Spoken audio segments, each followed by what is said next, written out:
सिंधिया जी के बारे में तो मैंने कई बार कहा है कि छोड़कर भागना तो उनका खानदानी रिवाज है, कोई नई बात नहीं है। इनका इतिहास तो अंग्रेजों के जमाने का है। ये बयान केंद्रीय मंत्री ज्योतिरादित्य सिंधिया पर निशाना साधते हुए मध्य प्रदेश कांग्रेस के पूर्व अध्यक्ष अरुण यादव ने दिया है। उन्होंने ज्योतिरादित्य सिंधिया पर निशाना साधते हुए ये बात कही।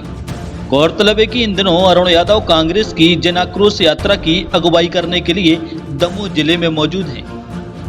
बुधवार सुबह प्रेस वार्ता में उन्होंने भाजपा की जन आशीर्वाद यात्रा को लेकर कई आरोप लगाए। जब उनसे सवाल किया गया कि प्रदेश की कांग्रेस सरकार को गिराने के लिए किसे दोषी मानते हैं, तो उन्होंने कहा कि जो चले गए अब वह चर्चा का विषय नहीं है, जो गए हैं उनसे उनकी नीयत साफ समझ में आती है। और सिंधिया जी के बारे में तो मैंने कई बार कहा है, उनका तो खानदानी रिवाज है, कोई नई बात नहीं है। इनका इतिहास तो अंग्रेजों के जमाने का है। अरुण यादव ने कहा कि महिला बिल का मुद्दा हमारा है, उसे हमने उठाया था, इसलिए हम उसका समर्थन कर रहे हैं। सीएम शिवराज के पास प्रदेश की जनता के लिए अब कुछ नहीं है, इसलिए जब भी हम कोई घोषणा कर रहे हैं वह उसे कॉपी पेस्ट करते हैं। हम उनसे जानना चाहते हैं, 18 साल मिले थे तब आपको किसने रोका था? आप जो चाहे कर सकते थे, लेकिन तब कुछ नहीं किया। आप सबको विदित है कि मध्य प्रदेश भारतीय जनता पार्टी के 18 साल का काला कार्यकाल रहा है। भय, भ्रष्टाचार, अराजकता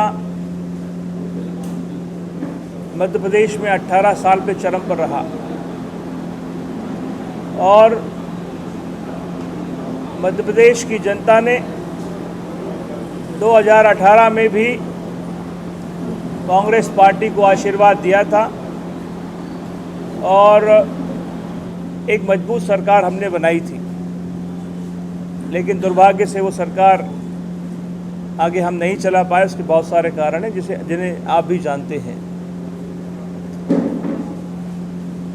प्रदेश के मुख्यमंत्री जी और उनकी सरकार 18 साल के अपने काले कार्यकाल के बाद में जनता से पुनः आशीर्वाद लेने के लिए निकले हैं। लेकिन मैं आपके माध्यम से मुख्यमंत्री जी से कहना चाहता हूं कि वो आशीर्वाद नहीं, वो प्रदेश की जनता से माफ़ी मांगने के लिए यात्रा निकालें। क्योंकि आपका जो कार्यकाल रहा वो भ्रष्टाचार, भय, अराजकता से भरपूर रहा। कर्नाटक में सरकार भाजपा की थी 5 साल पहले। उस सरकार को कर्नाटक की जनता ने उखाड़ फेंका। 40% वाली सरकार कर्नाटक में थी। 2/3 बहुमत से कर्नाटक की जनता ने कांग्रेस को विजय दिलाई। मध्य प्रदेश अब 50% कमीशन का प्रदेश बन चुका है। और ये मैं नहीं कह रहा हूँ, ये प्रदेश की जनता कह रही है। प्रदेश में काम करने वाले ठेकेदार कह रहे हैं, प्रदेश में काम करने वाले अन्य हमारे व्यापारी कह रहे हैं। फिर 50% कमीशन वाली सरकार मध्य प्रदेश की बन चुकी है। इसके खिलाफ जन आक्रोश रैली हमने शुरू की, जिसकी शुरुआत श्री गणेश हमने कल गणेश चतुर्थी के पावन पर्व पर किया है। और भगवान गणेश से हमने ये आशीर्वाद भी लिया है कि प्रदेश की जनता के आशीर्वाद से इस 50% कमीशन की सरकार को हम यहाँ से उखाड़ फेंकेंगे। 12 दिवसीय ये यात्रा समूचे प्रदेश में निकलेगी।